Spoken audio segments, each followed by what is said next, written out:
Hello. So today's gonna be my first time reacting to true crime on my channel, and I'm not sure if it's gonna be a little series or not, but if it is, I am going to make it a little tradition to have my true crime blanket every time. Yes, my true crime watching blanket. But I did find this random video, and it is teacher cheating on her husband with 8 students turns deadly. And I don't think I've ever heard about this. I've watched and listened to a lot of true crime stories, but I don't think I've ever heard about this. And it is by the channel Crime Insights, and I will have this video linked below, so please go watch it and show love to the original creator. But anyways, yeah, I have no clue what to expect, and if y'all want a series out of this, just let me know. But anyways, let's go. Okay, let's get into this story. 3, 2, 1.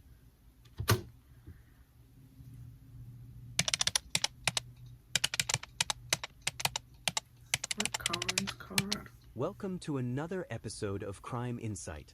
Today's episode takes us to Fort Collins, Colorado, in May of 2019. This is the story of a beloved teacher's tragic end and how her husband's jealous obsession turned deadly. Dr. Vivian Severn was a 42-year-old English professor at a local college in Fort Collins. Known for her charismatic and engaging teaching style, Vivian was a passionate expert in British interwar literature. Her enthusiasm for the subject was matched only by her commitment to her students. She frequently invited them to her home for extended study sessions, reflecting her dedication to their academic success. Vivian's warm personality and infectious laugh made her a beloved figure among students and colleagues alike. Vivian was married to Robert Severn, a 45-year-old businessman who owned a chain of laundromats called Clean Spin. The laundromats were popular among local students, adding a touch of familiarity to Robert's otherwise reserved and private demeanor. Despite their 15-year marriage, which had many happy moments, their relationship had recently become strained. Rumors of Vivian's infidelities had surfaced, creating a backdrop of tension and mistrust. In addition to her role as a professor, Vivian was an avid hiker and an active member of the Fort Collins Book Club. Her life was filled with vibrant activities and a wide circle of friends. She was also working on Wait, let me teach you cheating with 8 students. So she is cheating with the students? Because I'm like, let's significant project, a 700-page book titled From Brightest Head to Lehman, Interwar Literature's Role in Historical Erotic Fiction. Her dedication to this project was a testament to her love for teaching and research. In the days leading up to her death, Vivian was busy grading final papers and preparing for the summer semester, all while finishing her book. She was planning a hiking trip with friends to celebrate the end of the school year. Her colleagues noticed her excitement and energy as she looked forward to the break. Vivian's recent posts on Facebook and Instagram about a new book and a hiking trip reflected her joyful anticipation. However, beneath the surface of her seemingly perfect life were tensions and secrets that would lead to a tragic end. Her story serves as a stark reminder of how jealousy and obsession can shatter even the most seemingly perfect lives. On the morning of May 15, 2019, the sun rose over Fort Collins, casting a warm glow on the college campus. At around 7:30 a.m., Hank Murphy, a janitor at the college, began his routine cleaning rounds. Hank was a familiar and friendly face on campus, known for his dedication to maintaining the building's cleanliness.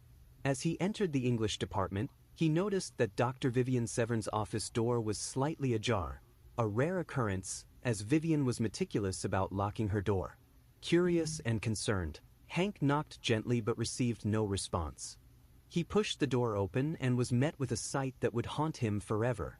Vivian was slumped over her desk, her body motionless, with 2 visible gunshot wounds. Blood had pooled around her papers and books, some stained with the blood. The room was eerily silent. Hank's heart raced as he took in the scene.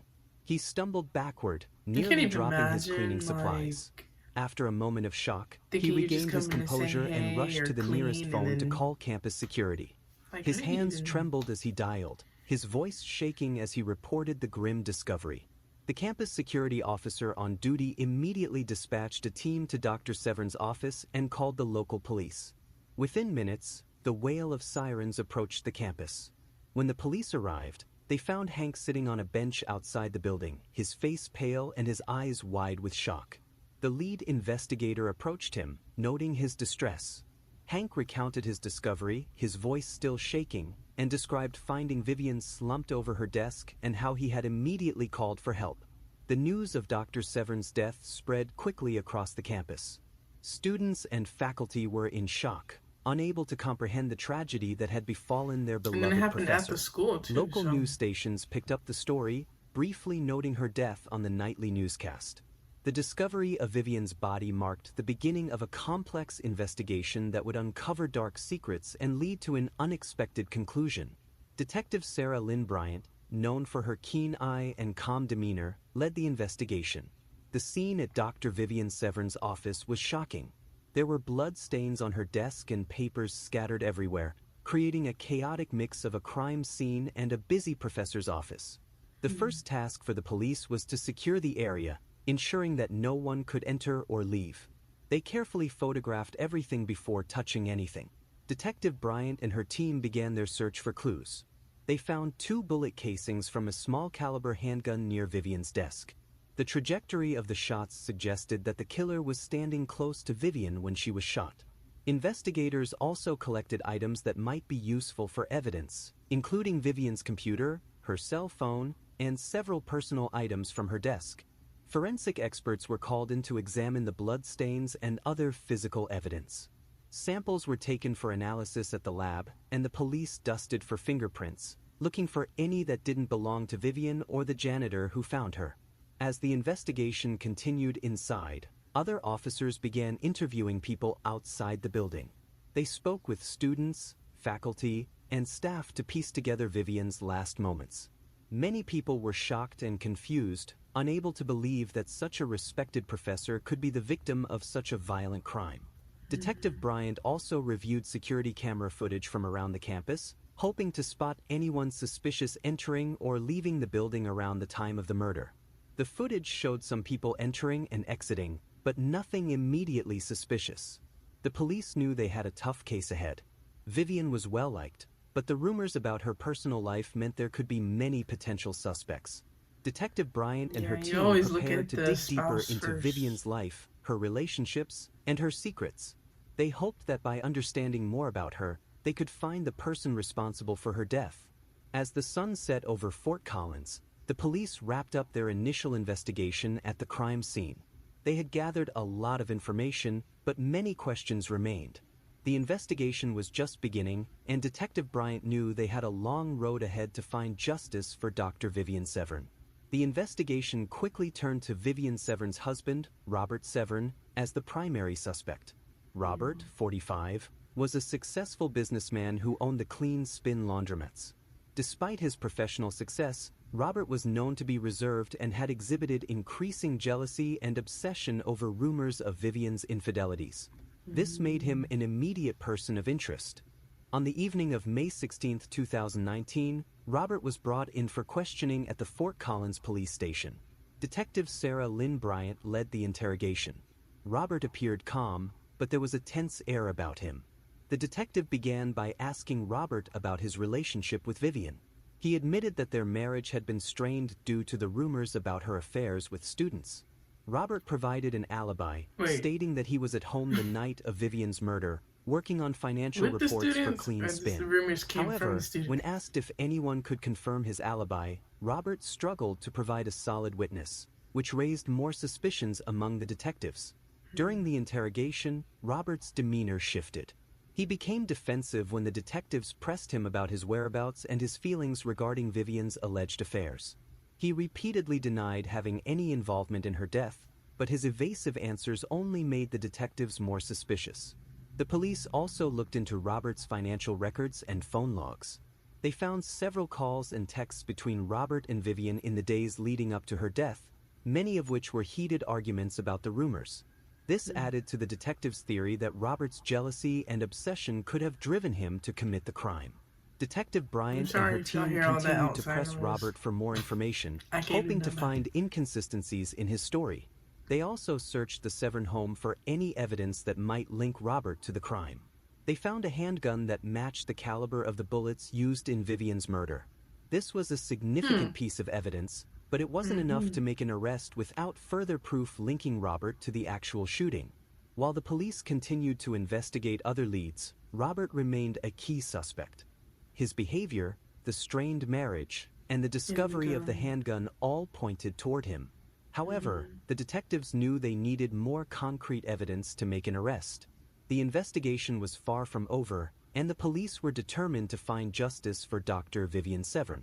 On May 18, 2019, a clear and sunny day in Fort Collins, a significant piece of evidence surfaced. Around 10 a.m., campus security found a flash drive in the parking lot near the English department. It had fallen out of a backpack left behind by one of Dr. Vivian Severn's students. The flash drive was quickly handed over to the police for investigation. Detective Bryant and her team examined the contents of the flash drive and were shocked to find dozens of videos of Dr. Vivian Severn engaging in sexual activities with students, both in her office and at her home. These videos confirmed the rumors about Vivian's infidelities and added a new layer to the case. Oh my god, wait, so that means one of the students had it? Were they trying to blackmail her or something? Or did they just have it just to have it? That's wild. That is effing wild, bro. Analyzed the videos for clues about the murder, looking at timestamps, locations, and other details that might help identify who had access to the footage and who could have a motive for murder. The most recent video, recorded just hours before Vivian's death, showed her in a threesome with Tanner and Lainey Taylor, two of Vivian's top students. The police traced the origin of the videos and discovered that they had been made using hidden cameras in Vivian's office, as well as in her bedroom and bathroom at home. You think the husband put the hidden cameras? Or did she put the hidden cameras for keepsake, I guess? What? Oh my god. This is crazy. Detectives expanded their investigation to include anyone who might have had access to Vivian's office and home. As they delved deeper into the mystery surrounding Dr. Vivian Severn's murder, it became clear that the case was more complex than initially anticipated. The discovery of the videos on the flash drive had introduced a new layer of complexity, suggesting that multiple individuals could have had motives for the crime. Detective Sarah Len Bryant and her team began to scrutinize Vivian's close relationships and professional connections. They interviewed her colleagues, students, and anyone who had frequent access to her private spaces. It was crucial to establish a timeline and understand the dynamics of her interactions with others. One of the first steps was to revisit the backgrounds of Tanner and Lainey Taylor. The twins, who were 19 years old and among Vivian's most promising students, had been under significant scrutiny due to their involvement in the videos. Despite their nervous but cooperative demeanor during questioning, the police needed more to solidify their involvement or clear their names. Investigators followed up on Tanner and Lainey's alibis. I just want to say, it does not matter that they are 18. I mean, that they are 19. I mean, obviously, you know, that adds a different layer. It's not like they're minors, unless there are more students that are minors. We don't know yet. But it does not matter. It's still wrong. It's still a teacher-student relationship. There's a higher power in it, so that's not excusable. You know what I mean? Tanner had claimed to be studying at the library, while Lainey said she was at a friend's house. The police checked surveillance footage from the library. Is that them now? And spoke to Tanner's friends to verify his whereabouts. Similarly, they contacted Lainey's friend to confirm her alibi. Both alibis proved difficult to corroborate, adding further suspicion. However, the lack of concrete evidence linking them directly to the murder weapon or the crime scene meant that Tanner and Lainey remained persons of interest, but not yet prime suspects. Sorry to pause a lot, but I get that you don't want to, that's not something you want to admit, that you were with your teacher. Obviously, I don't think I'd want to admit that. But it's like, they can't really get in trouble, right? Students can't, right? I don't think. Obviously, it's a reputation thing, because that's not something you want to admit. But when it's in a case of a murder, listen, you gotta say it doesn't matter what you did was wrong. At least it wasn't murder, you know what I mean? Simultaneously, detectives focused on Dr. Jonathan Brooks, a colleague of Vivian's with whom she had a noted professional rivalry. Dr. Brooks, a 50-year-old Professional professor rivalry. specializing in ancient Phoenician history, was known for his strict demeanor and high academic standards. Rumors of a romantic entanglement between him and Vivian, though unconfirmed, added another potential motive for the murder. Dr. Brooks was interrogated Entanglement. on May 20, 2019. During questioning, he maintained his calm demeanor but seemed slightly irritated by the situation. He admitted to a competitive relationship with Vivian but denied any romantic involvement. Dr. Brooks explained that their rivalry stemmed from academic competition rather than personal issues.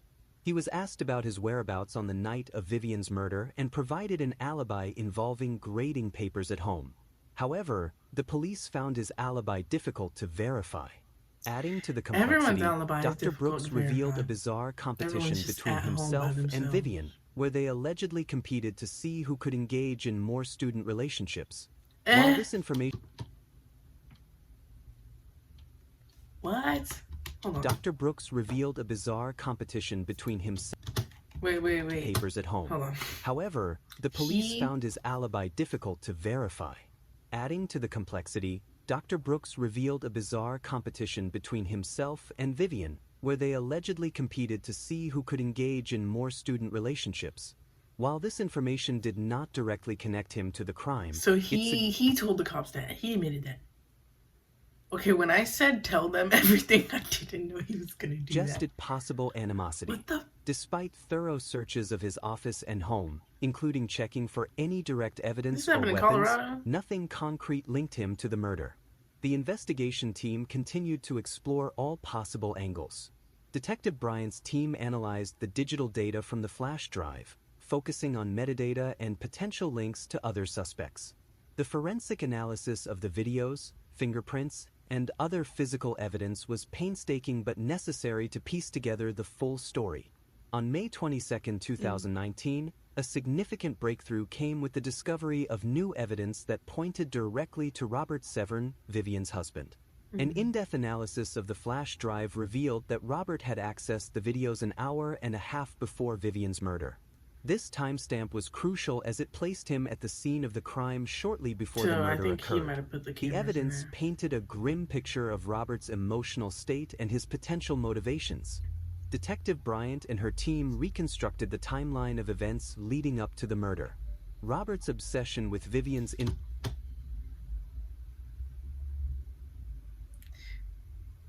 infidelities had evidently reached a boiling point. He had discovered the extent of her sexual relationships with her students, leading to feelings of humiliation and betrayal. On the night of Report May 15th, her. Robert had likely gone to Vivian's office to confront her. The confrontation turned violent, resulting in him shooting her twice with the handgun he had taken from their home. The police gathered enough evidence to arrest Robert Severn. On the morning of May 23, 2019, Cheaters always they deny, arrived at his home. deny. Robert, appearing anxious but resigned, did not resist arrest. His arrest sent shockwaves through the community. The realization I bet that that other Vivian's thing husband said was the perpetrator shock was too. devastating for many who had suspected him but found it hard to accept. During the subsequent interrogation, Robert confessed to the murder. He detailed how Vivian's betrayals had driven him to a breaking point. His confession was comprehensive, leaving no doubt about his guilt. He admitted that the humiliation of learning about Vivian's multiple affairs with students had overwhelmed him, leading to the crime. The I arrest get it's a and humiliation thing, but if you were to just expose her, it'd be more humiliating for her, not you. You know what I mean? Like, I don't know. Obviously, not everyone, but I don't know why so many people resort to murder when they feel humiliated. Like, just expose that other person. Now you're being exposed for a murderer. confession brought a mix of relief and pain to Vivian's family and the community. While there was relief in knowing that the perpetrator had been caught, the anguish of losing Vivian and the betrayal by someone so close to her remained raw. The community Yeah, of Fort but come on Collins, now. while grappling with the painful truth, rallied to support Vivian's family and honor her memory. As Robert awaited trial, the legal I'm process sorry, y'all. began to I know unfold. I sound The insensitive. I trial, don't mean to. delayed but by the COVID-19 pandemic, finally commenced Oh, so in this happened January recently. 2022 at the Larimer County Courthouse in Fort Collins. The courtroom was filled with media, family members, and locals eager to follow the proceedings. I kind of want to District see Attorney part of Tabitha it. Quasimodo, known for her meticulous and determined approach, led the prosecution. Quasimodo presented a compelling case against Robert, detailing his motive, opportunity, and the digital evidence linking him to Vivian's murder. The prosecution highlighted Robert's jealousy and obsession with Vivian's infidelities as key factors driving him to commit the crime. Witnesses included detectives who had worked on the case and experts who explained the significance of the flash drive's metadata. On the defense side, Robert's attorney, Lisa Martin, a sharp and experienced lawyer, argued that Robert had been under immense emotional stress and had not acted with premeditation. She sought to cast doubt on the reliability of the digital evidence and suggested that someone else might have had a motive and opportunity to commit the murder. No, the trial it was him, intense, but with both sides presenting their arguments it and could evidence. have been a moment. Ultimately, the case against Robert Severn was strong, with his confession and the substantial digital evidence forming a compelling narrative of guilt. The court's focus was on determining the extent of Robert's culpability and delivering justice for Dr. Vivian Severn. As the trial progressed, the impact of the case on the community and Vivian's family remained palpable. The pain of her loss and the shock of the betrayal were deeply felt. The community's support for Vivian's family was unwavering, and her legacy as a dedicated professor and beloved member of Fort Collins continued to be honored. The trial concluded with Robert Severn being found guilty of the murder of his wife, Dr. Vivian Severn. The verdict brought a sense of closure to the case, but the scars left by the tragedy would take time to heal. She should not have died. I don't think she deserved to die at all. And I am with her family, 100%. But it's like, are we not going to address the elephant in the room? Like, I don't know. I stand by the family. Yeah, I don't think she should have died, but what?